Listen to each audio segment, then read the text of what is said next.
Et salut, bienvenue. Vous êtes 18, c'est beaucoup ça, c'est cool.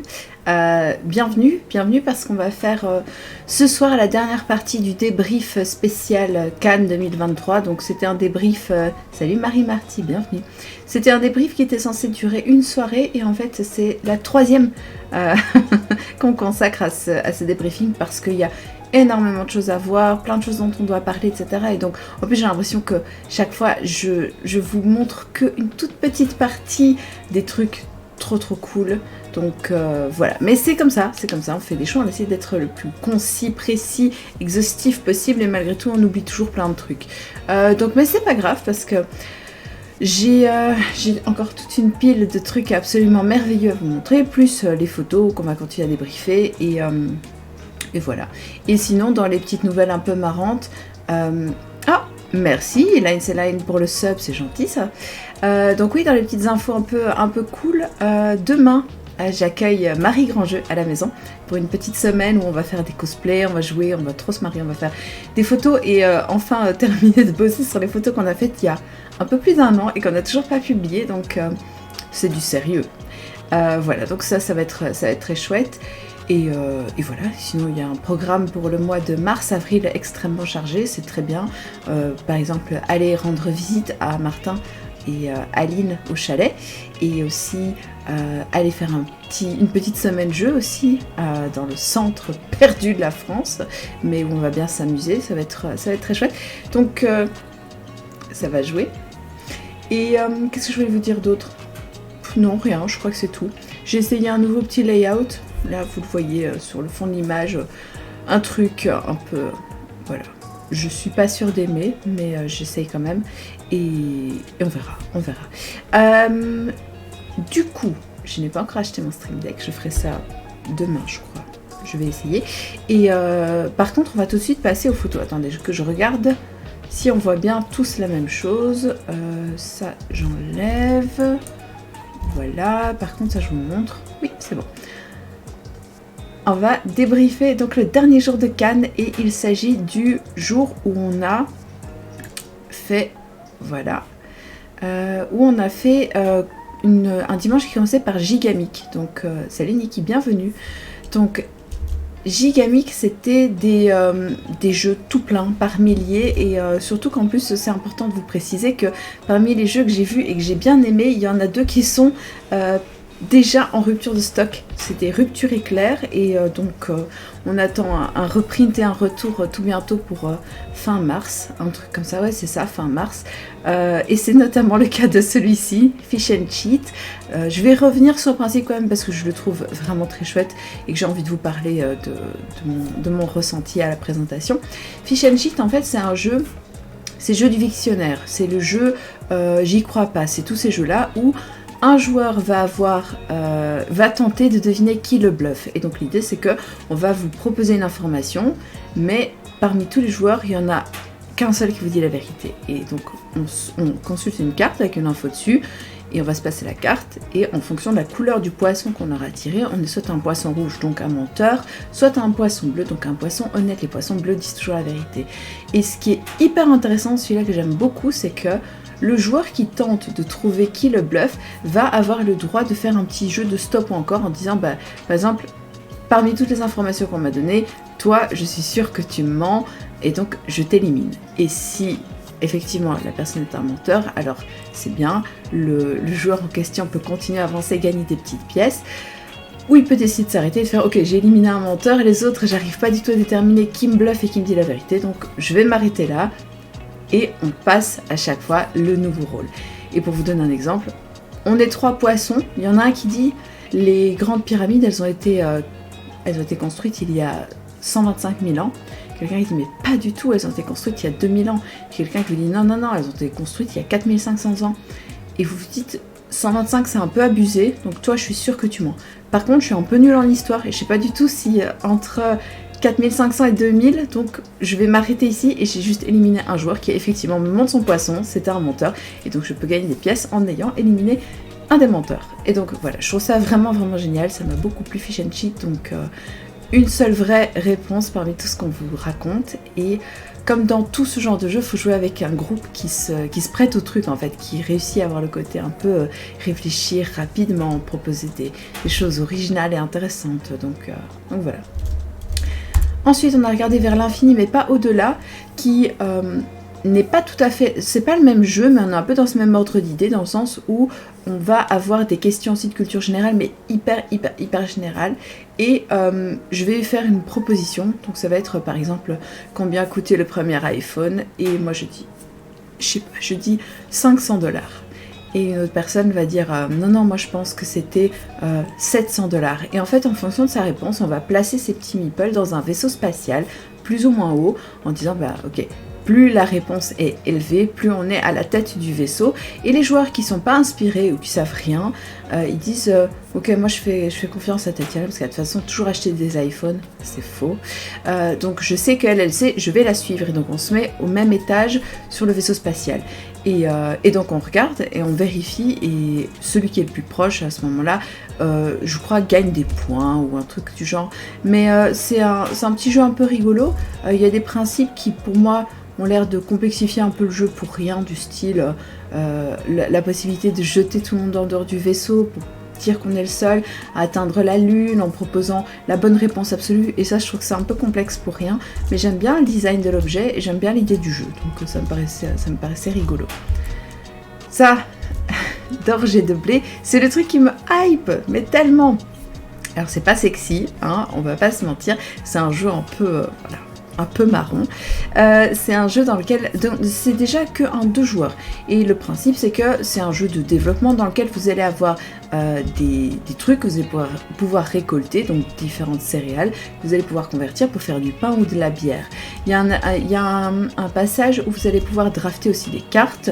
Et en fait, ce qui est hyper intéressant, c'est qu'on va alterner dans le jeu entre saison sèche et saison prospère. Et en fonction de la saison dans laquelle on se trouve, on va avoir justement plus ou moins accès à des trucs. Et en fait, on essaie évidemment de pas trop dépenser pendant la saison prospère parce qu'on risquerait de le payer.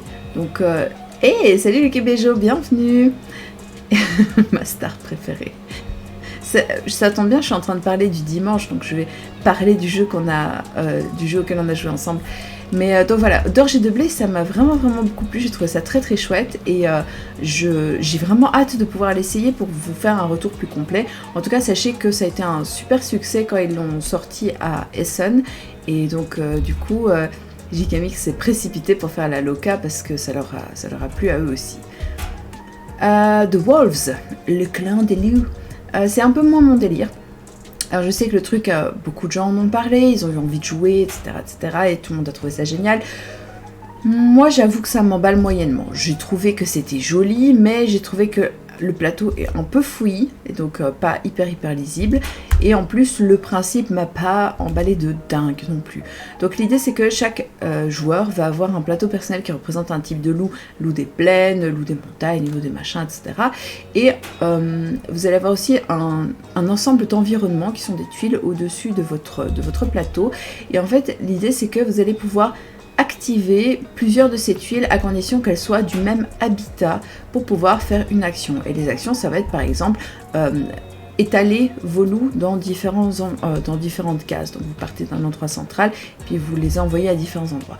Vous allez pouvoir augmenter au fur et à mesure la vitesse de déplacement de vos loups. Vous allez pouvoir aussi faire en sorte d'améliorer la portée de vos hurlements pour pouvoir recruter d'autres loups dans votre clan et faire en sorte même parfois de convertir le loup de quelqu'un d'autre. Donc il y a des loups errants, des solitaires que vous pouvez ramener à votre meute, ou même vous pouvez embêter les autres en allant chercher des loups de leur meute à eux pour les mettre chez vous.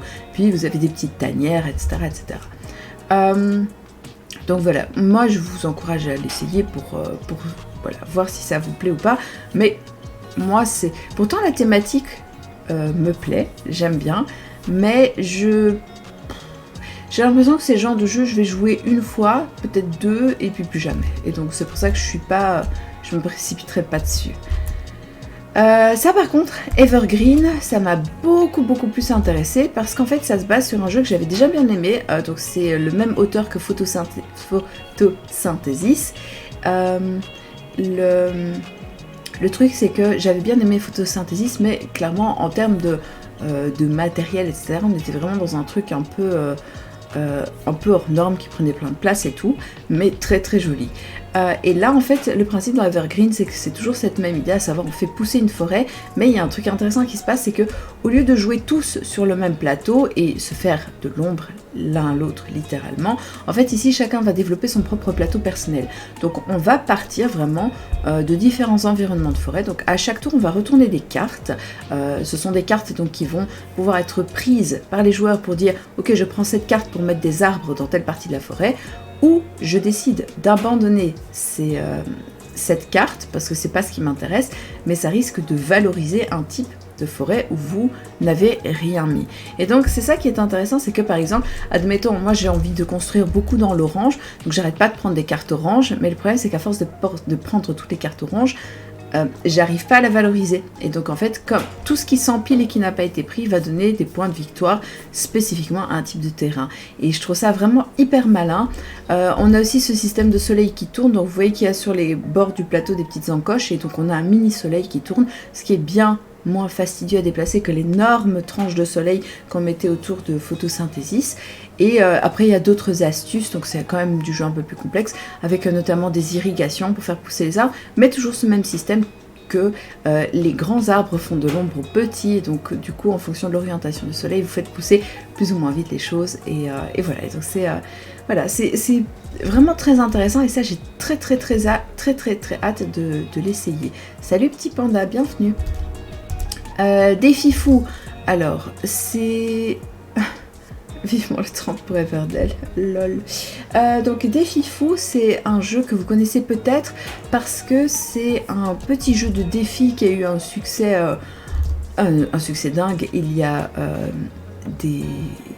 une dizaine d'années je pense, et c'était un ensemble de petits trucs un peu rigolos à faire, et donc en fait il est réédité, donc c'est juste un jeu d'ambiance, mais ça me paraît intéressant de le souligner quand même, c'est qu'il revient avec des défis actualisés, du nouveau matos, etc.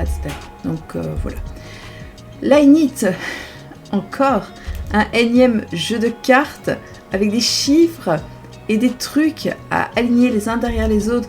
Autant vous dire que quand j'ai entendu la présentation, en fait, mon cerveau a décroché parce que j'ai vu les autres gens qui s'emballaient dessus. J'étais ah oui, mais c'était le 7e ou 8e jeu de cartes avec des chiffres que je voyais, et en plus, je voyais l'animateur et il faisait des trucs que je déteste.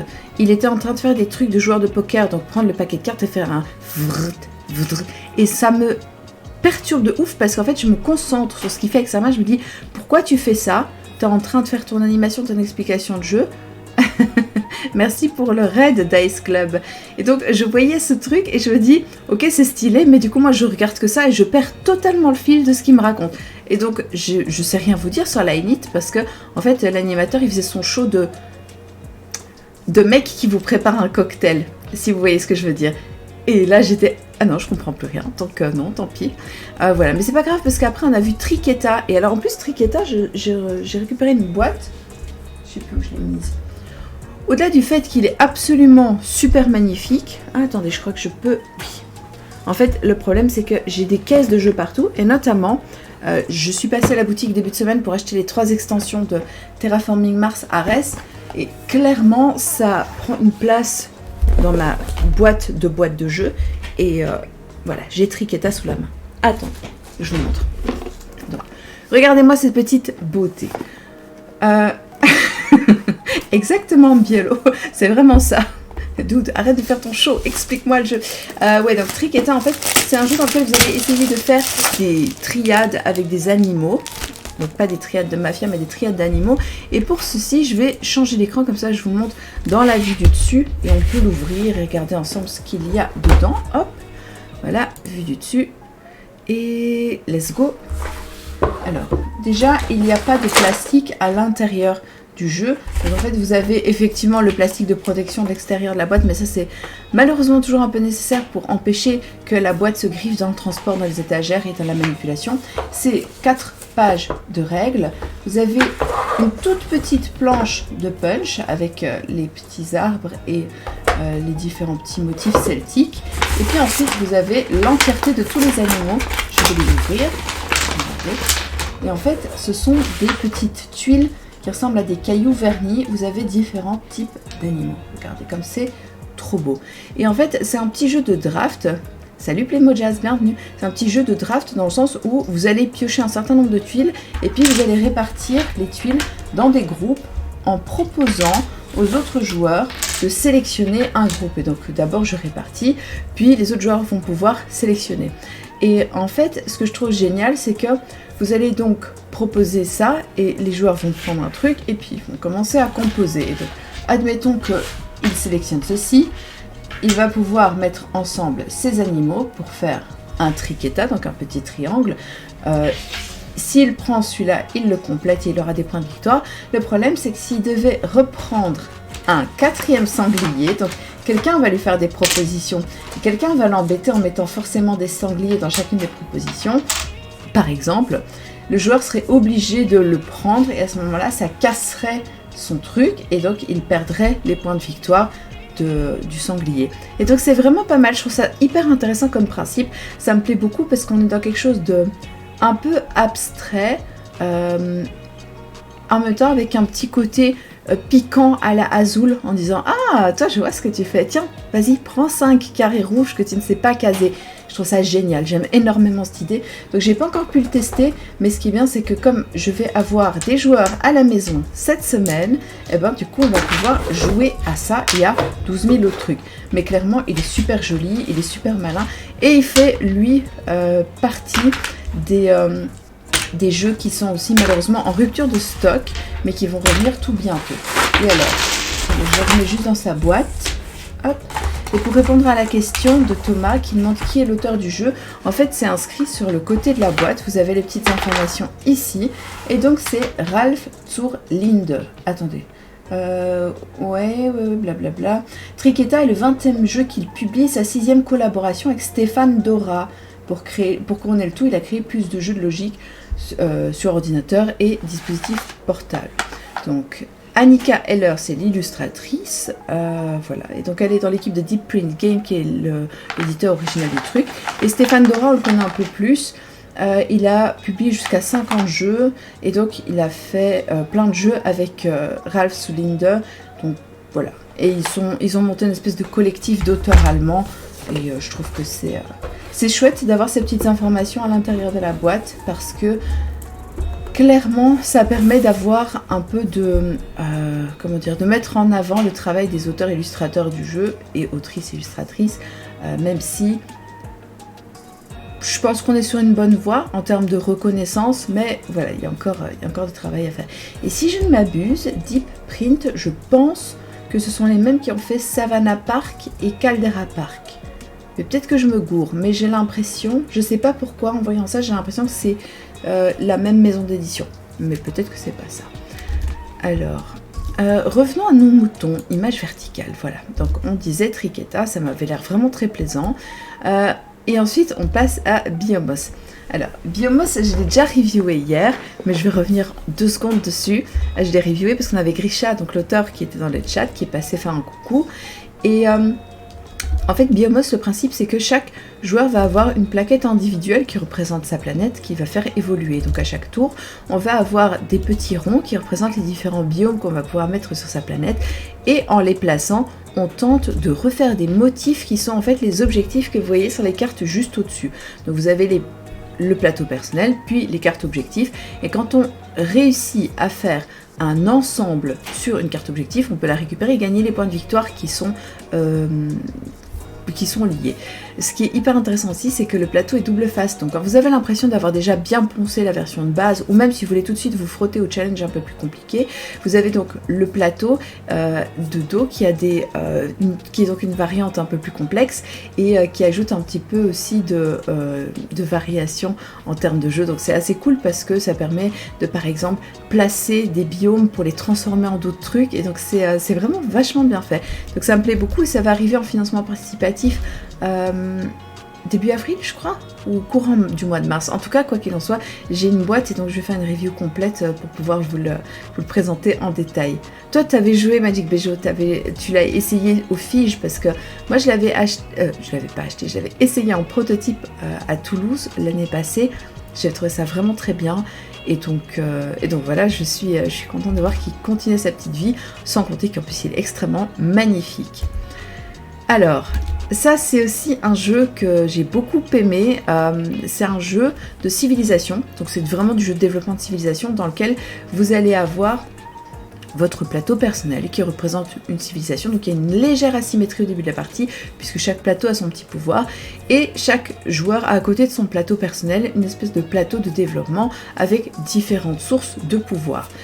À chaque tour, on va avoir l'occasion de jouer sur son plateau personnel des cartes et en fonction qu'on les joue sur la gauche du plateau ou sur la droite du plateau, on va pouvoir activer une partie ou l'autre de la carte. Les parties en question sont des revenus et des points d'influence qu'on va pouvoir mettre dans différentes zones, comme par exemple accueillir des leaders dans son empire ou faire en sorte d'augmenter sa dévotion auprès de divinités ou par exemple faire en sorte de construire des monuments. Et quoi qu'il en soit, en fonction donc de ces cartes, vous en placez toujours que 4 et vous allez aussi quasi systématiquement pouvoir augmenter donc sur votre plateau de ressources et dépenser ensuite ces ressources pour acheter des nouvelles cartes qui vont venir remplacer les anciennes. Parce que l'idée c'est vraiment d'avoir une civilisation qui évolue.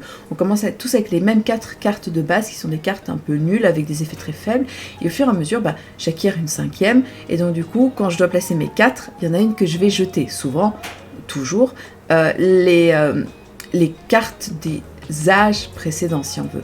En plus de ça, à chaque fin de tour va se dérouler un événement que vous pouvez imaginer un petit peu si vous avez joué à Dune, comme les guerres de Dune. Donc en fait, l'idée c'est qu'on a souvent on a de l'affrontement en tout cas, mais on peut choisir, enfin on choisit pas, c'est en fonction de l'événement, mais ce sera plutôt un affrontement orienté vers les sciences, le militaire, l'ingénierie ou n'importe quoi, et les joueurs majoritaires vont gagner des points. Donc je vous dis, c'est un petit peu un spi, en tout cas pour ces événements comme Dune. Et donc voilà, ce jeu est en développement, donc c'est un prototype, mais je trouve ça vraiment intéressant, ça m'a fait penser à une version un peu plus légère de Through the Ages. Donc c'est vraiment sympa. Il y a moyen de se développer sur plein d'axes différents. Donc vous avez l'axe plutôt de la guerre, donc du militaire, l'ingénierie, plutôt du religieux, du scientifique. Donc il y a vraiment, voilà, vous pouvez choisir et vous pouvez même changer de stratégie en cours de route. On n'a pas terminé la partie, donc je ne saurais pas vous dire si il y a vraiment un danger ou au contraire un intérêt, mais j'ai trouvé ça cool de pouvoir me dire à un moment, je me suis beaucoup développée en militaire, j'abandonne et je vais commencer à faire du religieux. À ce moment-là, je laisse tomber mes cartes militaires, je peux commencer à acquérir des nouvelles cartes qui vont plutôt me donner des avantages sur d'autres plans. C'est très très prometteur, c'est chez Captain Games, donc c'est les gens qui ont fait 13 mots. Vous allez aussi avoir Sides qui va sortir chez eux et qui est très cool, un petit jeu d'association d'idées, de devinettes coopératif. Et donc celui-ci il est en plein développement, mais en termes de méca il est très très prometteur. Et donc l'auteur du jeu c'est Fabien, qui est un des auteurs de Turing Machine, donc comme ça vous savez. Voilà, j'ai vraiment envie de voir où ça va mener. J'ai envie aussi qu'il développe un peu le jeu en mettant moins de leaders masculins et plus de personnages féminins intéressants. Ça c'est mon espoir secret, sinon je vais les assassiner sur les réseaux sociaux. Je fais pas ça. Mais non, mais en dépit de ça, honnêtement j'ai passé une très très bonne expérience de jeu parce que il y a plein de trucs qui vont de toute façon être amenés à changer au niveau des élus, au niveau de l'iconographie et tout, mais de ce que j'ai vu du squelette du jeu, c'est vraiment pas mal du tout. Et ça n'a pas de nom pour l'instant, donc je vais pas vous donner un nom, retenez juste le jeu de civilisation de chez Captain Games. Sides, donc ça c'est le jeu de lettres et de devinettes qui va être sorti tout bientôt. En fait le principe de Sides c'est que vous alignez 7 lettres au hasard dans une espèce de ligne et un joueur va montrer un mot comme dans Just One, genre je prends le numéro 4, vous voyez que c'est éléphant par exemple, et c'est mieux en équipe, mais on va pouvoir alternativement utiliser les lettres des extrémités de cette rivière de lettres pour dire je vais utiliser ce truc là ou ce truc là pour faire deviner. Pour vous donner un exemple, par exemple admettons que j'ai un H et j'ai après A, B, C, F, Q, M, P, et donc je me dis ah ouais, donc en fait j'ai le choix entre H et P. Je vais prendre P, c'est génial. Et donc je dis à la personne pachyderme. Soit il trouve en un coup et il me dit éléphant, et donc c'est cool, on retire la carte et donc on peut continuer une autre. Soit il trouve pas Et il me dit, je sais pas moi, animal. Et je fais, ah ok, donc on retire le P, et maintenant j'ai toujours le H du début, et puis j'ai la lettre qui venait avant P. Je sais plus ce que j'ai dit, on va dire M. Et donc maintenant, j'ai un H et un M pour lui faire deviner, et donc je suis un peu bloquée, mais j'essaie de réfléchir à des indices, etc. Et donc je trouve ce principe vraiment marrant. Vraiment marrant. Et à un moment, on est en train de faire une des devinettes, et donc on joue en équipe, donc 2 contre 2, enfin 2 avec 2, et on bloque sur un truc, on n'arrive pas à trouver ce que c'est, et il y a une lettre qui se dégage, et la personne en face de nous fait « Ah, j'en ai une bien là », parce qu'il restait, donc il avait un A dans la rivière des lettres, il dit « Akouski ». Et donc je jouais avec Alex à côté de moi et on commence à rigoler parce que en fait, je sais pas si ça se dit en France, mais en tout cas en Belgique, quand vous faites des fêtes, la Nouvel An, un mariage ou n'importe quoi, il y a toujours ces petits canapés, ces petits amuse-bouches, et on dit des akouskis. Le seul truc, c'est qu'il y a plein de gens, et je m'en rends compte que maintenant, qui pensent qu'on dit des akouskis, et ils font une liaison comme on dirait, je sais pas moi, des ananas, et en fait, non, pas du tout. Un zakouski, c'est un mot russe qui désigne donc ces petits amuse-bouches, et ça nous a fait beaucoup rire, parce que c'est comme si les gens ils disaient des zèbres, un zèbre, et donc voilà, ça montre aussi les petits tics de langage, les trucs que les gens disent pas juste et tout, et donc c'est assez marrant ce sides, voilà, il y avait un truc... pareil, on essayait de faire deviner un truc, Alex et moi, mais sauf que ce que j'avais capté que après, genre 4 tours, c'est qu'on n'essayait pas de faire deviner le même mot. Donc lui, il essayait de faire deviner saumon et moi sardine, mais ils étaient côte à côte. Et donc, en fait, c'est 2 poissons. Et à un moment, il dit darne. Et je dis, mais pourquoi est-ce qu'il parle d'une darne? Et puis, c'était vraiment très très marrant. Ça crée des quiproquos et c'est un super bon jeu. Il a un truc très très prometteur, je trouve. Donc voilà, sides à surveiller. Qu'est-ce que je vous montre après? Archéologique. Alors ça c'est chez Ludonote, ça m'a beaucoup plu dans l'idée. En fait Archéologique c'est un jeu de Johan Levet et illustré par, je crois que c'est Pauline Détra si je me trompe pas, attendez, parce que, ah non, voilà. Ouais, c'est encore Pauline Détra, cette talentueuse illustratrice qui fait plein de trucs. Et en fait, dans Archéologique, ce qui est intéressant, j'espère que j'ai pris une autre photo, non malheureusement pas, c'est que on va avoir comment ça s'appelle? On va avoir un plateau personnel sur lequel on va devoir placer des polyomino qui sont censés être la cartographie d'une salle qu'on est en train d'analyser. Donc l'idée c'est qu'on va trouver des vieux monuments, mais on est dans une espèce de monde un peu voilà, un monde alternatif. Donc on a ce mélange de l'ancien avec des technologies, c'est beau, c'est bleu, ça brille et c'est ancien. Voilà. Et en fait, au fur et à mesure, on va pouvoir interroger une roue qui va nous donner des informations en disant, par exemple, c'est très nonogramme, hein. Dans cette colonne, vous allez avoir 4 points bleus. Et en fait, on ne sait pas exactement quelles pièces ni comment les orienter, mais on note ces informations. Et au fur et à mesure qu'on note, on va pouvoir commencer à déduire et essayer de les placer correctement.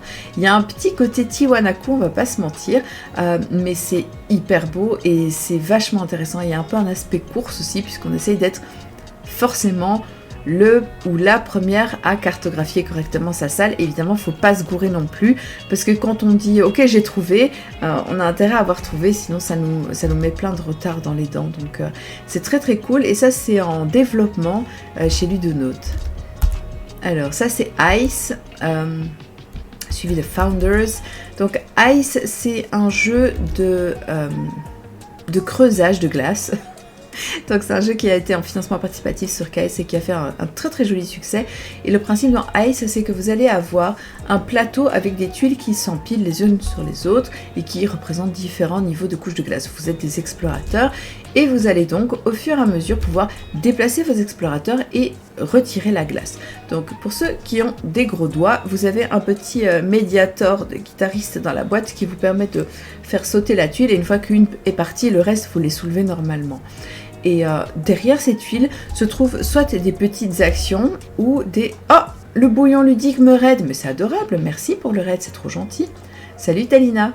Et donc en fait au fur et à mesure vous retournez les tuiles de glace et vous avez soit des petites actions, soit vous trouvez des artefacts, merci pour le follow Alvad, et vous allez pouvoir les placer sur votre plateau, l'idée étant en fait, au bout d'un moment, d'avoir suffisamment d'artefacts que vous allez pouvoir revendre parce que votre but, c'est quand même la gloire à tout prix. Salut la zone de jeu, j'espère que vous allez bien. Vous étiez à Cannes aussi, non?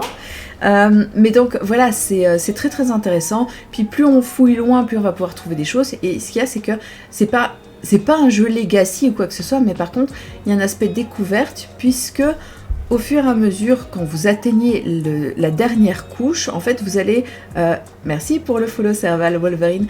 Vous allez faire sauter donc la dernière tuile. Ça vous permet d'avoir accès à des bâtiments. Donc, ce sont vraiment des monuments qui sont enfouis sous la glace. Et ça va vous donner des nouvelles petites règles de jeu. Donc, ça vous permet de faire évoluer votre jeu quand même. Mais c'est pas du définitif. C'est juste... on a débloqué la règle, machin, on peut jouer avec. Et je trouve ça vraiment génial. Sans compter que c'est magnifiquement beau, c'est vraiment incroyablement joli. Et donc, moi, je les connaissais pas du tout. Et on a été mis en contact et pour qu'ils puissent me montrer Founders, qui est leur prochain jeu. C'est super cool parce que c'est un nouveau projet qu'ils vont faire sur KS. Une fois que tout le monde aura été livré pour Ice, ils vont lancer Founders. Et donc, ils m'ont demandé si je voulais bien les accompagner sur la campagne pour tester le jeu, faire une vidéo. Et je dis, mais à fond, parce que j'aime bien l'univers, j'aime bien ce qu'ils proposent. Et je vais vous expliquer le principe de Founders tout de suite. Vous allez voir, c'est très intéressant. Donc, la zone de jeu, vous m'avez vu et j'étais débordée. Est-ce que tu crois que j'étais débordée? Non, si, effectivement, j'ai eu des moments complètement de folie. Donc, c'était un peu... ouais, ça a été un peu un enchaînement très très intense, même si je suis ravie de tout ce que j'ai pu découvrir. Mais c'est vrai que, tu le dis, Talina, tu m'as vu courir aussi. Oui, voilà, j'ai vraiment fait ça, des... entre les différents stands et puis monter des étages et redescendre et machin. C'était complexe. Donc, alors, toi tu dis, les retours de Ice étaient hyper mitigés. Honnêtement, il faut voir, parce que, comme je dis, moi je me base sur la présentation qui m'a été faite et j'aimais vraiment l'idée, mais voilà, il faut dire que sur une présentation, tu as des impressions qui peuvent être vraies ou fausses. Moi, de ce que j'ai vu, ça m'avait l'air intéressant, mais après, effectivement, par rapport aux gens qui ont vraiment l'expérience du truc, il faudrait pouvoir comparer. Moi, j'aimerais beaucoup l'essayer, comme ça, je pourrais faire un retour un peu plus définitif. Salut Icoc, bienvenue, toi aussi, on s'est croisés. Mais oui, j'étais claquée et j'avoue que ce matin j'ai eu un mal fou à me relever, à me lever tout court. Je suis pas un zombie, mais je suis pas loin du zombie. Je me traîne encore ma fatigue de Cannes, c'est clair et net. Et donc Founders, le projet qu'il propose, donc ça va être un jeu de placement de tuiles, d'exploration, donc au fur et à mesure on va pouvoir placer des tuiles avec chaque fois des alignements de couleurs différents, mais le petit twist que je trouve rigolo, c'est que en fait on a une affiliation de couleurs et on va devoir trouver qui autour de la table partage son affiliation de couleurs aussi, et donc c'est vraiment un jeu qui est fait pour être joué avec des grands groupes, et je trouve ça intéressant parce que ce côté un peu identité cachée, un peu placement de tuiles, c'est un mix encore jamais vu. Donc j'ai vraiment envie de pouvoir tester un prototype pour pouvoir vous en parler un peu plus longuement. Alors, un monde de jeu disait qu'on s'ennuyait un peu parce que c'était assez long. Ok.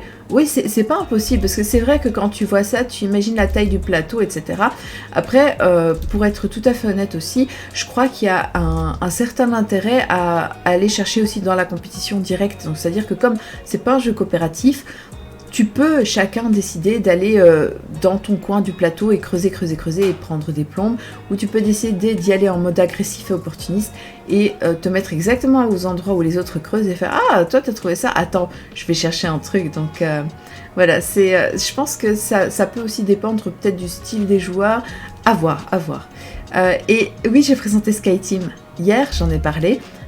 Et donc j'ai dit, le thème des avions m'emballe absolument pas du tout, ça m'intéresse pas du tout, surtout faire atterrir un avion trop nul, et pourtant la méca géniale, l'expérience de jeu super, le principe trop bien, donc non, oui, j'ai déjà parlé de SkyTeam. Medieval Academy ressort, donc ça je vous en avais déjà parlé à mon retour de Vichy, donc c'est la réédition d'un ancien jeu, Medieval Academy. Si je ne me trompe pas, je pense que dans l'ancien les plateaux étaient modulaires, ce qui n'est plus le cas ici. Vous avez un très grand plateau avec les différentes zones où vos petits chats chevaliers vont essayer d'évoluer dans différents niveaux de compétences. Voilà, je vais pas vous en dire grand chose de plus parce que j'y ai pas joué, donc ce serait pas... voilà, je vais pas rendre justice au jeu si j'essaye, mais pour ceux qui connaissent, c'est bien de savoir que ça ressort, et si je ne m'abuse, ça ressort même en fin d'année, donc pas encore trop longtemps à attendre. Et ça par contre, ça sort en septembre, et ça je peux vous en parler un peu plus longuement, puisque Welcome ou Welcome to, mais maintenant ça s'appelle Welcome tout court, to Your Perfect Home, c'est un de mes jeux favoris, donc vraiment. C'est un jeu de cases à cocher, donc c'est du remplissage, mais en fait au lieu d'avoir un lancer de dés, on va retourner des paires de cartes. Et l'idée c'est qu'il y a à chaque fois 3 paires qui sont proposées, même si vous en sélectionnez une, ça prive pas les autres. Et en fait donc ça c'est vraiment le principe du jeu. On essaye d'aligner des chiffres pour construire son petit... Je le raconte quand même en imaginant que les gens ne le connaissent peut-être pas.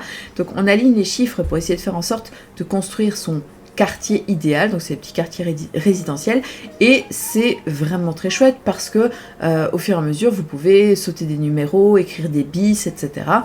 Et en fait on va essayer d'optimiser, on va essayer d'optimiser en mettant des numéros dans des maisons avec des piscines, en construisant des petites barrières, en allant chercher des parcs, etc. etc. Et en fait ce qui est hyper intéressant, c'est que cette version collector, ce qu'elle va proposer, c'est des feuilles plastifiées pour pouvoir jouer jusque 6 ou 8, je me rappelle plus très bien, mais voilà, les feuilles sont plastifiées désormais, donc on n'épuise pas de blocs de feuilles. Il y a plein de visuels alternatifs qui ont été faits par différents artistes, et donc c'est cool parce que on part de la feuille de base, et puis ensuite on va... C'était Anne Heitzig, je pense, qu'il avait illustré, et puis ensuite on va avoir des propositions alternatives, on va avoir Vincent Dutray qui dessine, on va avoir plein d'autres gens qui vont faire des petites illus, et en plus vous allez avoir dans la boîte l'entièreté de toutes les règles, de toutes les extensions qui sont sorties jusqu'à maintenant. Quand je dis extension, je parle bien de pas des boîtes standalone, donc c'est à dire que vous n'allez pas retrouver dedans le Welcome to qui concerne Welcome to the Moon ou Welcome to New Vegas, c'est plutôt genre la petite mort va se trouver dedans, le camion de glace, les zombies, etc., mais avec une vue alternative, et chaque fois une très belle affichette, plus les règles écrites au dos de l'affiche. Donc voilà, ça j'ai vraiment hâte, et je sais absolument sans hésiter que je vais craquer et que je vais me le procurer sans aucun doute. Je regarde un peu vos commentaires. Eh bien, bon appétit le bouillon ludique, merci d'être passé. La zone de jeu, vous avez aimé Nimalia et Foxy. Alors, le truc c'est que je les ai présentés tous les deux hier, et Nimalia m'a énormément emballé. J'aime beaucoup le placement des tuiles animaux qui se recouvrent, etc. Par contre, Foxy, c'était un peu moins mon délire. J'étais un peu trop... je sais pas, peut-être que j'étais fatiguée, que c'était pas le bon moment de jouer, mais en tout cas, j'étais un peu moins emballée sur celui-là, mais Nimalia à 100 millions de %. Ah oui, comme ça, vous voyez un petit peu les affiches aussi. Comme elles sont vraiment trop belles, parce que les illus sont trop canons, donc ça me plaît beaucoup. Un petit peu pour de la déconne, ma photo Thug Life. Donc Narcopolis, le jeu est sorti, donc c'est un financement participatif l'été dernier. J'avais fait une petite cover pour le jeu avec une photo, une mini vidéo de présentation, et c'est du jeu d'affrontement, c'est du jeu de bandits, c'est du jeu dans lequel on va placer en fait ces différentes zones d'influence dans plein de quartiers pour essayer de développer son réseau, son cartel, drogue, prostitution, armes, casino, parce qu'on joue des saloperies, n'est-ce pas? Il n'y a pas de doute. C'est très esprit GTA, donc vraiment archi milliardième degré, mais en fait ils étaient placés dans un tout petit coin tout nul tout au fond du festival, et malgré tout leur zone a pas des amplis, ils ont fait jouer tout le fige. Et en plus, ce qui est trop cool, c'est que... Attendez, je sais pas si je les ai ici. Non, je pense que je dois fouiller pour les retrouver. Quoique. Ah non, c'est... Je vais vous montrer un truc trop chouette. Pour me remercier de mon soutien lors de leur campagne, ils m'ont fait des billets de 10$ personnalisés, et ça c'est beaucoup trop cool.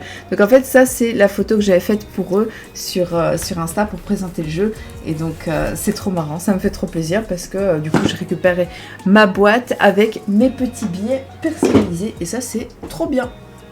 La classe à Vegas, n'est-ce pas? Donc ouais, je me suis fait plaisir sur cette photo. Une bien belle baraki, baronne de la drogue. Ah bah voilà, je montrais donc les billets. What else? Next Station Tokyo. Alors, en fait, ça c'était le dernier jour du samedi, et ça c'est le début du dimanche. Donc en fait j'ai menti, je croyais que j'avais clôturé samedi, mais pas du tout. C'est dimanche, on commençait les rendez-vous chez... Oui c'est ça, donc en fait Le live 1 et le live 2, c'était littéralement juste jeudi et vendredi. Et là, je viens de finir samedi et là maintenant, j'entame le dimanche. Donc, le Next Station Tokyo. Alors, oh, vous avez pas aimé la zone de jeu? Moi, j'ai adoré. Ce que j'ai beaucoup aimé dans celui-là, dans le Next Station Tokyo, c'est que, certes, on repart exactement du principe de Next Station London, mais alors déjà, il y a le twist de la ligne verte, donc c'est la ligne Yamanote, qui est une ligne de métro circulaire qui est très connue au Japon. Et en fait, on va essayer de marquer un nouveau type de scoring. Donc, au lieu d'aller chercher des bâtiments, on va tenter en fait de relier un maximum de lignes à la ligne Yamanote. Et si on fait pas assez, on peut même obtenir des points négatifs. Autre chose, c'est que il y a les petits pouvoirs qui se déclenchent pour tout le monde à chaque manche. Et ça, j'ai trouvé ça vraiment génial. J'ai beaucoup aimé le principe de dire, au lieu d'avoir les pouvoirs de crayon individuels, mais bien qu'ils existent toujours, on a aussi des pouvoirs qui peuvent apparaître... non, attendez. Je sais plus, en tout cas quoi qu'il en soit, il y a des pouvoirs qui apparaissent pour tout le monde et donc on dit ce tour-ci tout le monde peut dessiner un embranchement, ce tour-ci tout le monde peut faire un aller-retour, ce tour-ci tout le monde peut tricher et croiser une ligne par exemple, j'invente, mais il y a des pouvoirs comme ça qui sont déclenchés grâce à des cartes qu'on pioche et je trouve ça vraiment génial. Donc moi au contraire j'ai trouvé que ça...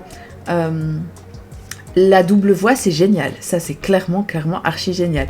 Mais donc ouais non moi j'ai bien aimé, justement j'ai trouvé ça vraiment intéressant et j'ai qu'une hâte c'est qu'il arrive, mais il arrive super tard, je crois qu'il arrive genre au mois de mai, au mois de juin et ça fait des plombes que j'ai envie d'y jouer. En plus j'ai dit après mon live des scènes que je les avais menacés de leur voler la boîte et que j'allais leur demander les fichiers pour pouvoir m'entraîner et jouer en print and play à la maison en attendant de l'acheter.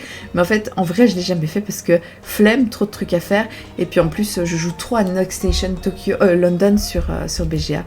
Mais ouais, il est super bien. Moi, j'ai une expérience absolument géniale.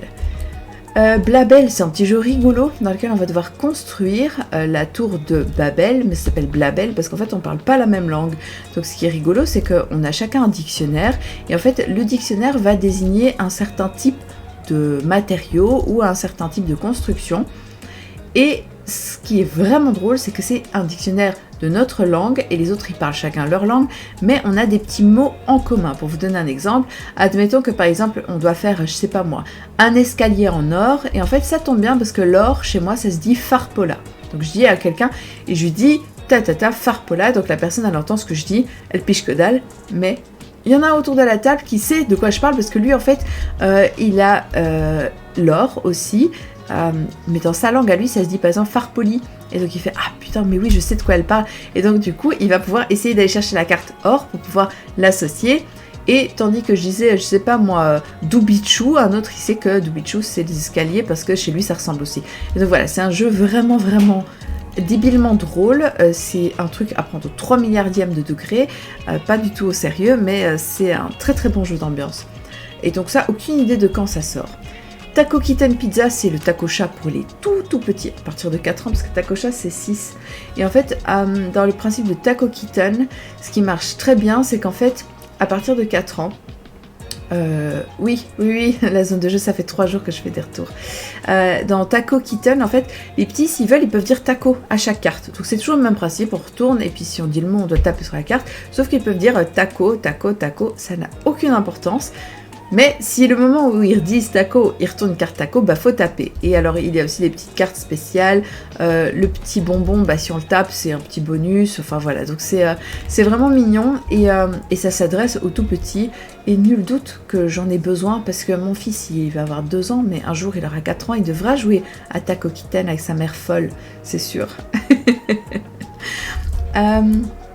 Et le Taco Football Women World Cup, alors même si je conchis la FIFA à 3 milliards de % pour 1000 raisons qui me regardent, j'ai bien aimé l'idée de pouvoir faire un taco chat, donc ils ont fait un taco chat spécial Coupe du Monde au Qatar, et donc ils font maintenant un spécial Coupe du Monde féminine, et rien que pour le principe de mettre en avant le foot féminin, je trouve ça assez génial, donc ça m'a beaucoup plu, et si ça vous intéresse, il y a un reportage qui est diffusé en ce moment.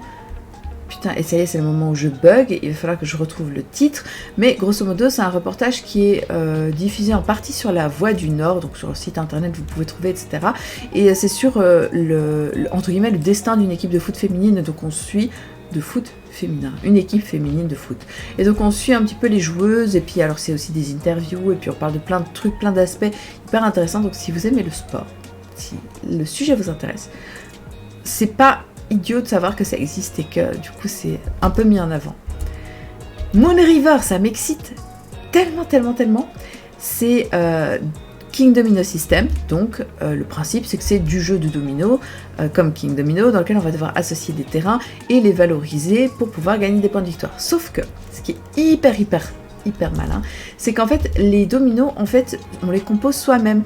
Donc au lieu de drafter des dominos, on va drafter des types de terrains qui sont des morceaux de puzzle et on va pouvoir les entasser sur son plateau, et dès qu'on a envie de les associer, on les met ensemble et on crée un nouvel environnement. Autre twist, dans King Domino, normalement ce sont les petites couronnes qui vont valoriser les terrains. Donc si j'ai par exemple 3 terrains verts et j'ai sur chaque terrain vert 2 couronnes, bah du coup ça me fait 6 x 3, j'ai 18 points. Là en fait ce sont des vaches qui valorisent, donc on est un peu dans le truc du un peu Far West, et les vaches elles sont mobiles, et donc vous pouvez tout à fait déplacer vos vaches d'un terrain à l'autre en disant bah en fait finalement je vais pas trop investir dans les terrains avec de l'eau là parce que ça marche pas, j'arrive pas à en récupérer, je vais nulle part avec, donc je vais déplacer mes vaches pour aller plutôt valoriser mes terrains d'herbe où là je suis déjà quand même bien placée. Et il y a aussi des terrains qui sont les vallées de la mort avec des crânes de vaches dessus, et si vous laissez une vache dessus, à la fin elle canne et vous avez rien. Et donc c'est le principe génial, ça me plaît énormément. Donc c'est du King Domino mais avec un twist un peu plus complexe, et j'ai trop hâte. Doggerland. C'est drôle parce que Doggerland, j'ai entendu des gens dire que c'était absolument génial, puis j'ai entendu des gens dire que c'était vraiment nul.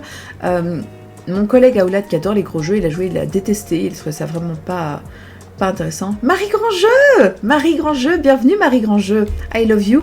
Tu mets ce que tu veux dans ta valise. Écoute, tu peux mettre quelques costumes, mais pas de jeu, sauf si tu me dis j'ai un truc incroyable et que moi je l'ai pas, alors tu peux le ramener, mais dis-moi avant parce que c'est possible que j'ai, mais tu mets ce que tu veux. Et ne mets pas de bouffe parce qu'on a fait les courses, on a acheté plein de trucs pour toi. Le chocolat blanc praliné est enfin revenu, donc t'inquiète, il y aura tout, ça t'attendra dans ton lit. Voilà. Je pense aussi que j'ai tout. Je vais pas montrer, mais derrière moi il y a quelques jeux. Mais ouais, donc Doggerland, j'ai entendu tout et son contraire, donc il faudrait, je pense, que j'y joue moi pour pouvoir faire la meilleure semaine à cause du chocolat. Il faudrait que j'y joue pour me faire une véritable idée de comment ça se joue, mais l'idée c'est qu'on a donc tous un plateau individuel sur lequel on va avoir ses propres petits meeples, et ces meeples, ça représente sa tribu, et donc ça veut dire qu'il va falloir déplacer la tribu sur le plateau central pour pouvoir aller chercher des pots pour passer l'hiver, chercher à bouffer parce que c'est très important, etc. Et donc en fait vous devez faire survivre votre tribu avec des tâches hyper triviales, mais en fait votre but c'est quand même de marquer l'histoire de Doggerland et donc de faire en sorte de lever des monolithes. Et pour ceux qui veulent pas, petite anecdote, pour ceux qui veulent savoir, et même pour ceux qui veulent pas, l'anecdote culturelle du Doggerland, c'est que c'est un terrain qui a vraiment existé, mais qui était en fait un terrain émergé, donc au-dessus de l'eau, entre l'Europe et l'Angleterre. Et donc en fait, là où se trouve maintenant la Manche, l'actuelle mer qu'on traverse à la nage ou dans le tunnel sous la Manche, il y avait donc un terrain, mais qui, avec la fonte des glaces, etc., a sombré et est complètement inondé. Mais il y a encore des vestiges archéologiques, etc., qu'on peut étudier là-bas. Donc voilà, c'est une dinguerie, c'est très très cool. Est-ce que j'ai vu Oasis New Hope? Mais oui, tout à fait, je l'ai vu et j'ai même la boîte ici parce que du coup je l'ai essayé. Alors, toi je pense que tu vas aimer parce qu'il y a de la méchanceté dedans, on s'affronte et tout, mais par contre moi j'ai vraiment souffert parce que je déteste les jeux où on se tape dessus, et Alex il a trouvé ça super, donc on pourra y rejouer comme ça tu te feras ton idée. Oui, je vais prendre soin de Marie Grandjeu. Je lui ai promis qu'elle aura du thé ou du café, selon ce qu'elle préfère, un petit plaid, qu'elle aura le droit de dormir demain toute la journée, parce qu'en fait moi je suis au travail, donc du coup elle va arriver à la maison, elle peut pioncer tout l'après-midi si elle veut, et on jouera le soir, et donc ça sera cool. Donc voilà, elle a... on va prendre soin d'elle. Et du chocolat blanc. Salut Ludinat, bienvenue. Expédition, c'est trop chouette. C'est drôle, j'ai l'impression de tourner en rond. J'ai vraiment l'impression que je vous ai déjà parlé de ce jeu. Je sais pas pourquoi en fait. Pourquoi est-ce que j'ai l'impression que je vous en ai parlé? Aucune idée. Est-ce que je tourne en rond? Ou peut-être que c'est encore tellement frais des trucs que j'ai écrits, des petites descriptions, je sais plus. C'est pas grave, si je me répète, je me répète. Est-ce qu'il y aura des lives de vos jeux? Alors, je sais pas s'il y aura des lives de nos jeux, mais il y aura des lives débriefs, ça c'est sûr et certain. Donc comme on va beaucoup jouer, ça va être cool. Merci les zones de jeu d'être passées, j'espère qu'on se recroisera bientôt. Et merci pour le courage, j'en ai besoin encore 2 mois. Et bonne soirée télé. Ouais, donc en fait, Expédition, c'est un jeu qui a été donc qui est réédité et c'est 100% un truc un peu à l'Aventurier du Rail. Mais là où ça devient très intéressant, c'est que donc il faut relier des zones comme dans l'Aventurier du Rail pour marquer des objectifs. Mais là où ça devient très malin, c'est qu'en fait les routes elles appartiennent à personne. Donc libre à vous de réorienter les flèches, de changer les routes pour emmerder les autres joueurs et faire en sorte d'aller vous-même vers vos propres environnements et dire bah tu sais quoi, toi tu voulais aller à Katmandou, ah bah c'est dommage, moi je vais aller en Birmaniatique, je tourne ta flèche. Donc voilà, je trouve ça assez malin, petit jeu d'optimisation, etc. Et le but c'est de relier ces zones. En plus, en dessous de chaque carte, et ça va servir à Marie qui s'est inscrite à Pékin Express, et il y a une description du pays ou de l'endroit que vous allez visiter, donc ça c'est très cool. Caldera Park, donc Caldera Park is the new Savannah Park. Donc beaucoup de gens ont dit que c'était génial, Savannah Park est trop bien. Et en fait, Caldera, il paraît que c'est encore mieux. Et donc Marie, elle va me faire jouer parce que j'ai aucune envie de lire la règle, mais j'ai la boîte à la maison. Elle a déjà fait plusieurs parties et donc elle va me le faire essayer. Ça va être cool. Mais oui, je croise les doigts pour vous aussi. Je pense que vous allez. En plus, moi, j'ai jamais regardé une saison entière de Pékin Express. J'ai regardé quelques épisodes plic-ploc quand ça passait à la télé. Mais grosso modo, j'ai regardé le principe. C'est chaud. T'es censé survivre avec 1 euro par jour. T'es droppé dans un pays où, en fait, même si tu crois que l'anglais c'est bien, en fait, tu sais que ça te sert à rien. Parce que de toute façon, les gens, ils le parlent même pas. Et tu dois te débrouiller avec de l'autostop, avec des mimes, pour faire en sorte que les gens, ils t'abritent, ils te filent à bouffer et ils te conduisent à tes étapes.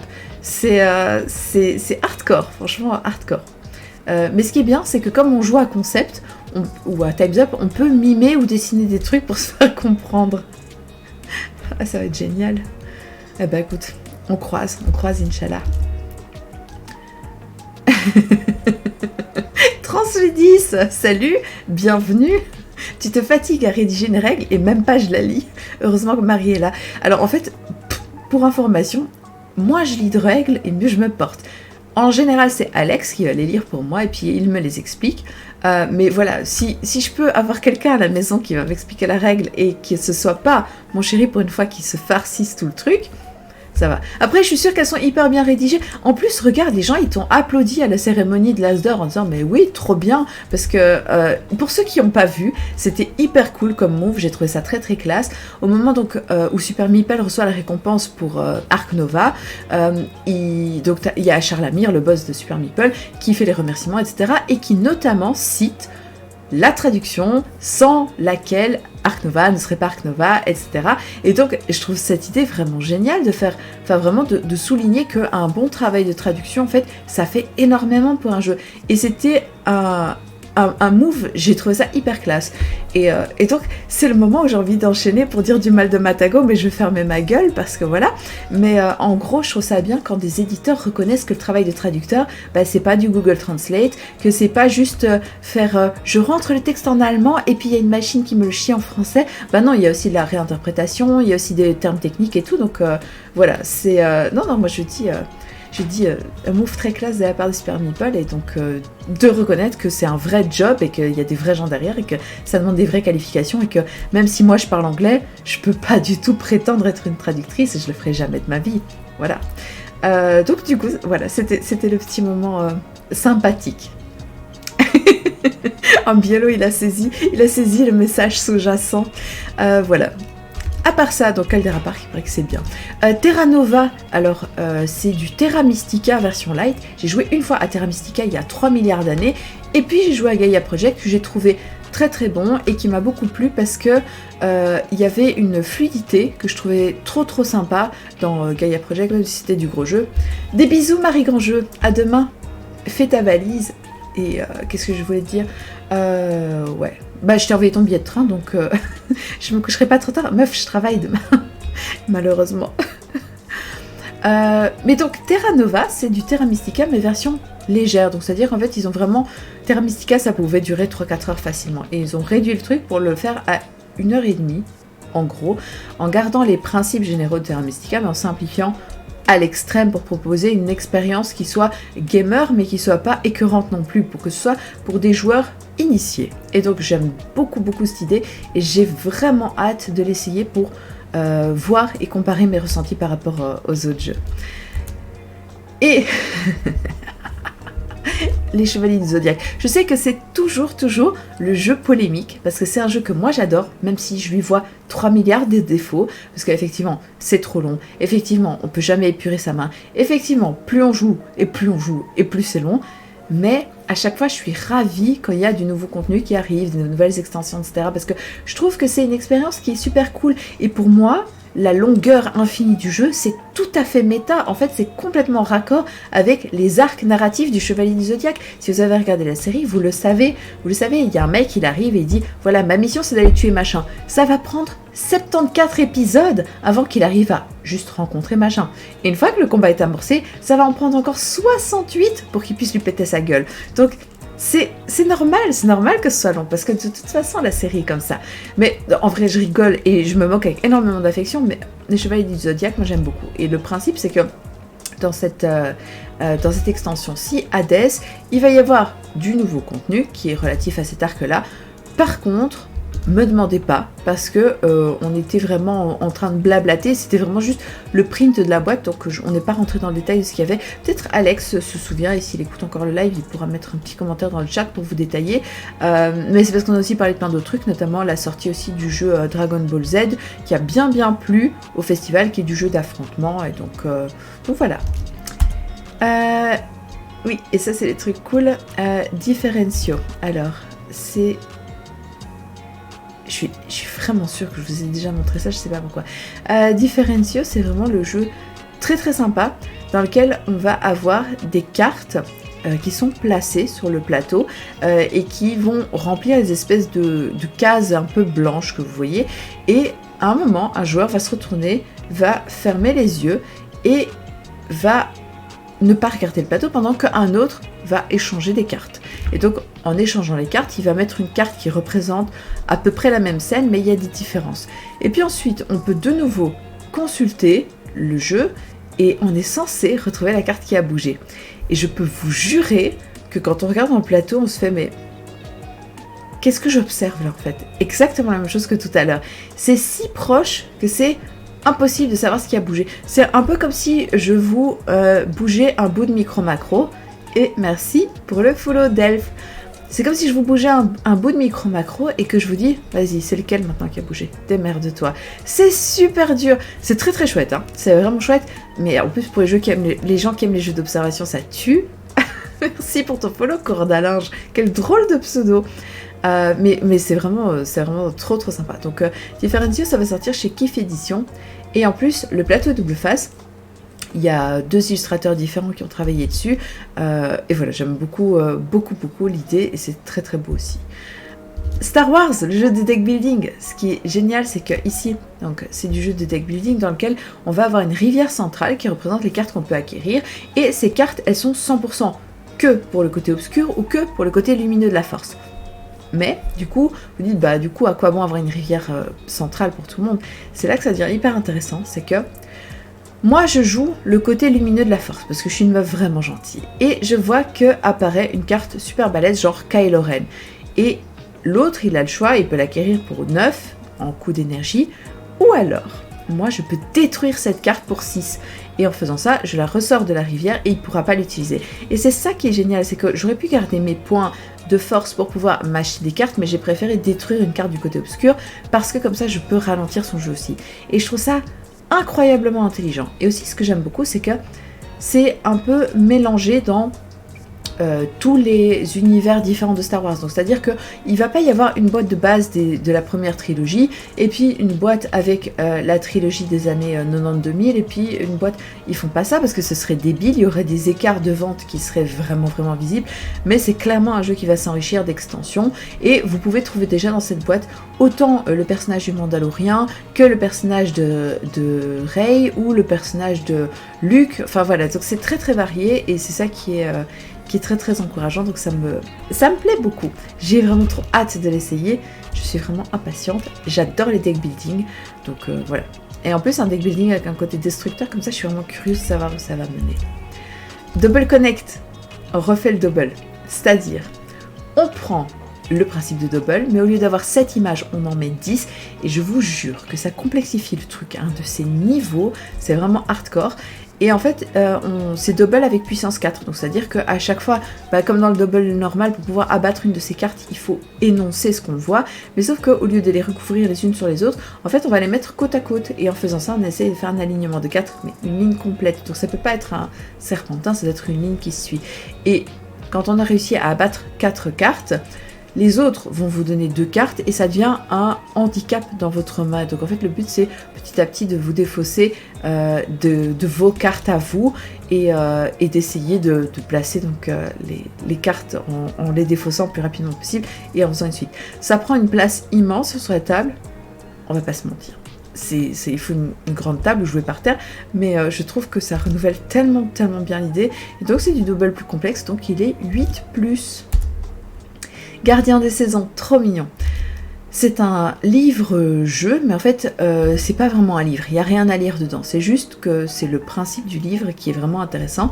Et l'idée, en fait, d'un gardien des saisons, c'est que vous allez avoir des étapes qui représentent les différentes saisons. Et donc comment ça va se passer, c'est du jeu coopératif sur lequel vous allez pouvoir faire évoluer vos personnages, les déplacer, répondre à certains événements sur le plateau, des petites rencontres et tout. Mais surtout, comme vous voyez, les petites spirales, en fait, ce sont des portails. Donc vous allez pouvoir placer vos personnages sur ces portails et ensuite tourner la page qui est transpercée de l'autre côté pour pouvoir passer à travers le portail et atterrir dans la saison prochaine. Et je trouve ce principe de jeu absolument génial, ça me plaît énormément. Je trouve ça très magique et j'ai hâte de voir que ça arrive enfin en boutique et de pouvoir le tester, surtout parce que autant le pitch me branche à mort, autant j'ai pas encore eu l'occasion de faire une partie. Et ce sera du 7+, donc c'est pas pour les tout petits non plus, c'est quand même du jeu un peu familial. Marvel Zombies. Alors c'est du zombicide, mais dans l'arc Marvel Zombie, donc peut-être que vous le connaissez, peut-être pas, mais c'est un arc narratif de Marvel où les super-héros, certains, sont transformés en zombies. Ici, l'originalité dans Marvel Zombies, c'est que vous pouvez décider donc de jouer un zombicide, où soit vous jouez les héros Marvel qui vont péter la gueule à des zombies et à des héros zombies, ou alors vous pouvez décider de jouer les héros qui sont mutés et qui sont donc des zombies. Donc vous êtes un Hulk zombie, mais le problème c'est que plus vous bouffez de gens et plus vous risquez de céder à votre bestialité et devenir vraiment 100% un débile brain et plus rien contrôler. Et donc je trouve que l'idée est pas inintéressante. Après je vais pas mentir, le truc qui m'emmerde moi toujours suprêmement, c'est que tous les financements participatifs de Cool Mini or Not, c'est si tu peux acheter la boîte de base à 80 balles, tu peux, mais en fait, tu te sens vraiment comme un clodo, t'as envie de mettre 3 mois de salaire pour acheter l'entièreté du all-in qui fait 50 kilos, t'as envie de dire mais moi aussi je veux la figurine Galactus qui est grande comme ça et sur laquelle on peut jouer stupide et inutile, mais tu la veux. Et donc ça c'est un truc qui m'énerve un peu, c'est ce côté... Tu veux, vas-y, paye. Mais quoi qu'il en soit, en tout cas, la boîte de base Marvel Zombie, elle va sortir dans le commerce en français. Donc, comme ça, pour les amateurs du genre. Et ça me réjouit. Descendance, vous le savez peut-être pas, est un jeu qui a marqué parce qu'il était hyper intéressant dans sa gestion. C'est du jeu de placement d'ouvriers, du jeu de gestion, etc. Mais dans lequel vous allez devoir gérer des familles qui vont vieillir au fur et à mesure et puis mourir. Donc avant Paper Tales, ce principe existait déjà. Et en fait, ça s'appelle descendance parce que vous êtes d'une famille dans un village et puis vous allez tenter de développer votre influence dans ce village sur plusieurs axes différents. Ce qui était vraiment passionnant, c'est le fait de dire, ok, j'ai une famille et puis je sais qu'ils vont mourir, mais j'ai installé des trucs pour mes descendants qui eux-mêmes vont pouvoir développer d'autres trucs et ainsi de suite. Et donc, du coup, c'était pas mal du tout d'avoir cette idée de pouvoir un peu pérenniser en fait ce qu'on faisait, mais au lieu de jouer dans un truc totalement intemporel où un tour pourrait représenter un jour, un mois ou n'importe, ici on savait que de toute façon on était voué à mourir, enterrer ses gens, etc.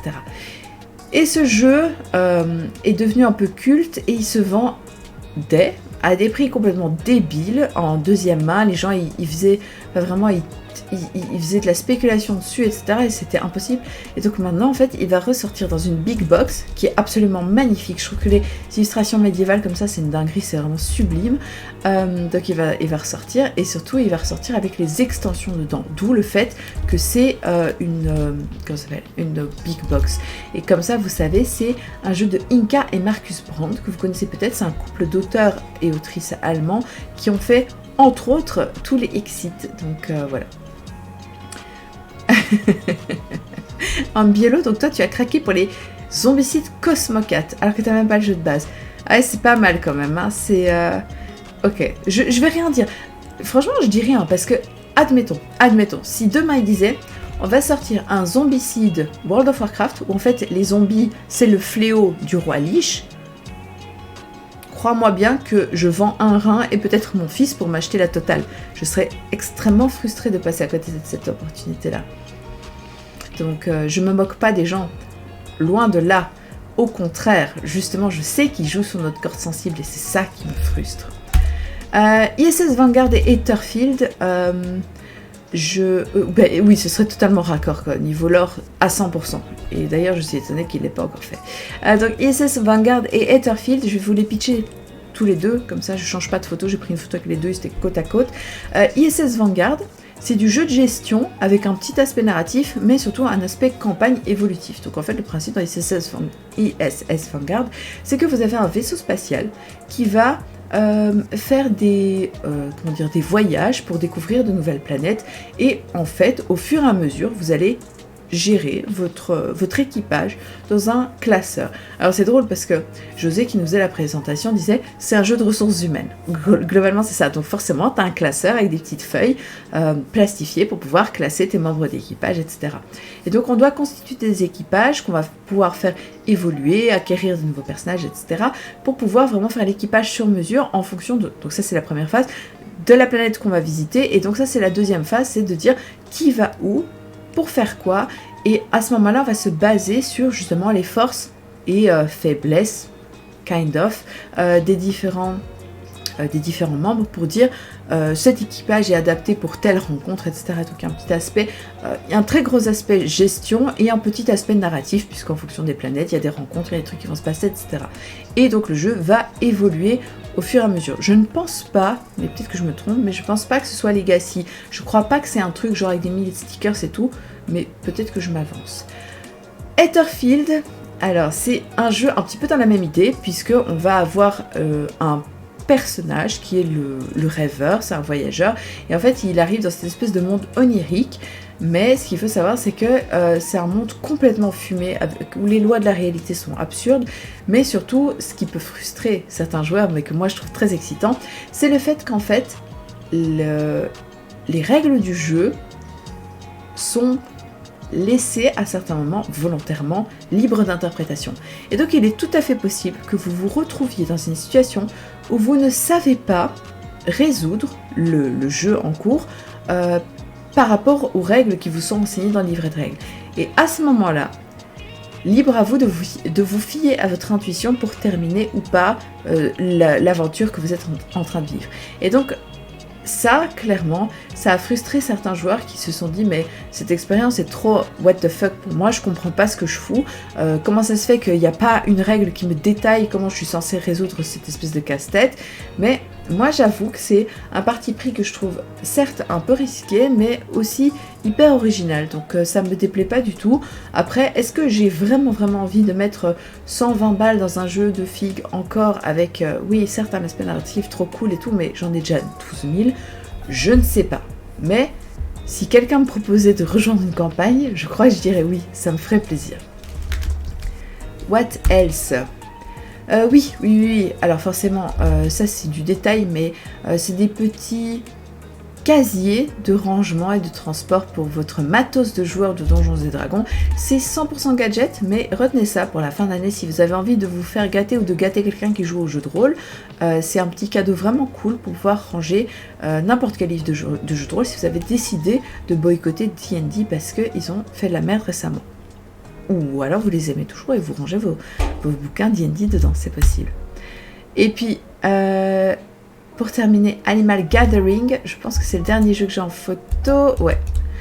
Animal Gathering, c'est un jeu très très sympa que j'ai découvert donc, chez Wonderful World Board Game. Et donc c'est grâce à Marie Grandjeu, parce qu'elle a fait un concours pour présenter leur jeu. Ça m'a beaucoup plu. Et en fait, l'idée de Animal Gathering, c'est que vous allez avoir des cartes qui représentent différents animaux qui sont symbolisés et vraiment archi-stylisés avec des formes.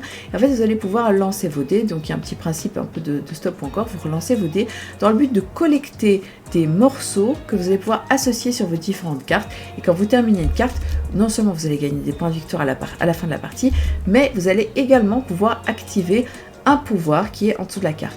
L'intérêt aussi que je trouve vraiment très très cool, c'est que plus vous allez faire de cartes de la même sorte, et plus vous allez pouvoir activer plusieurs fois les pouvoirs. Et donc en fait, il y a un peu un effet qui se coule d'accélération du jeu qui fait que j'ai construit ce truc-là, et maintenant, à chaque fois que je construis un nouvel animal que je termine, je réactive les cartes précédentes. Et ça, je trouve ça vraiment génial, ça me plaît beaucoup. Donc voilà, c'est très chouette. Et j'ai fait une mini partie de Holo, parce que le gars m'a forcé la main. Il m'a dit « Mais madame, mais vous avez bien 1 minute ?» Et j'étais... Oui, en fait, il reste 5 minutes avant la fin du fiche, mais ok, je vais le faire. Et en fait, c'est du puissance 4 qui rencontrerait du Abalone. Donc à chaque fois, je dois faire rentrer des billes de ma couleur, mais quand je les fais rentrer, je pousse toujours les billes de l'autre et j'essaie de faire un alignement de 4.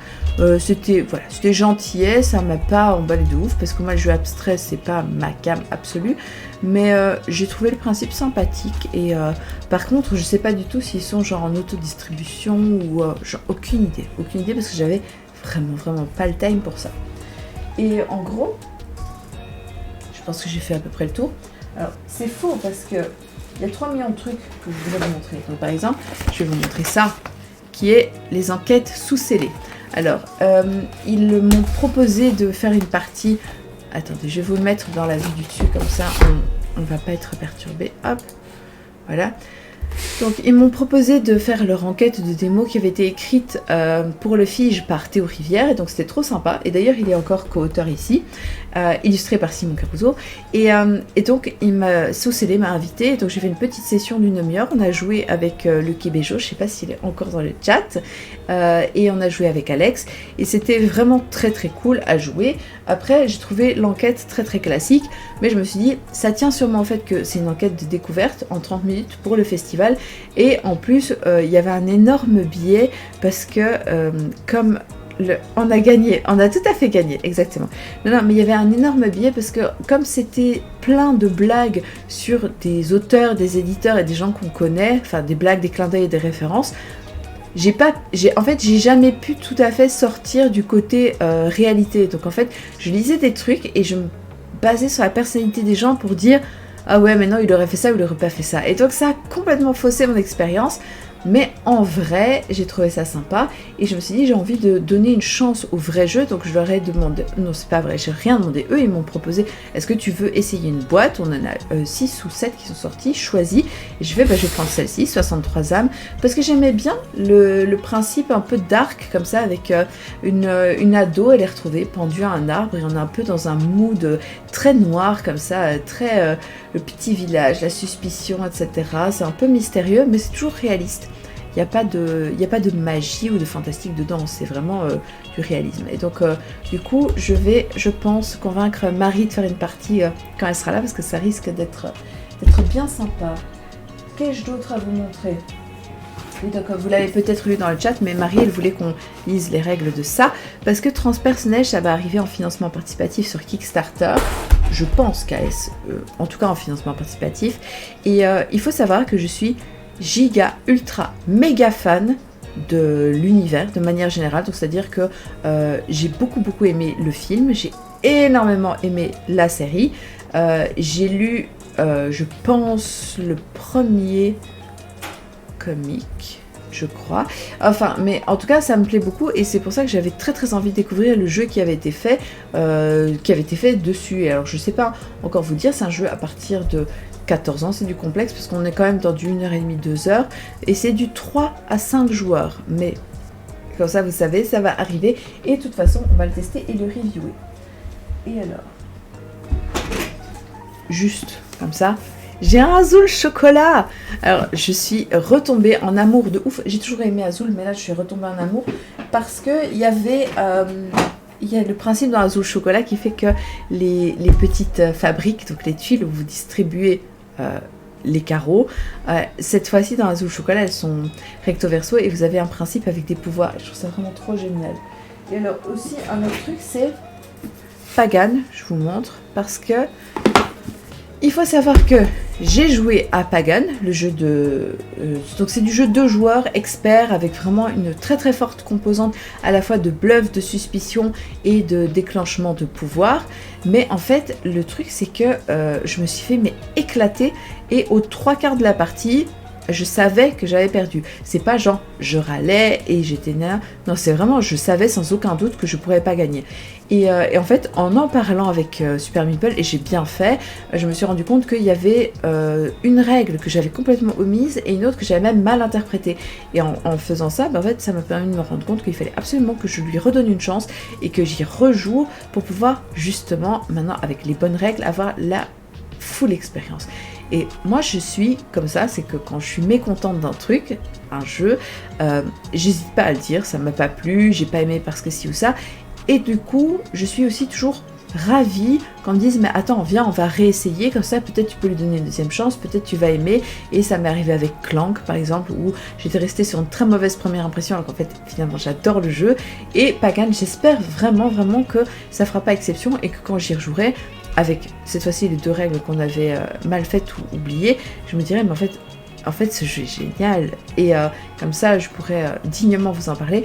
Quoi qu'il en soit, j'ai en plus un super costume qui irait trop bien avec le jeu, donc je vais probablement profiter de ma semaine de jeu avec Marie pour pouvoir refaire une et vous en parler plus en détail.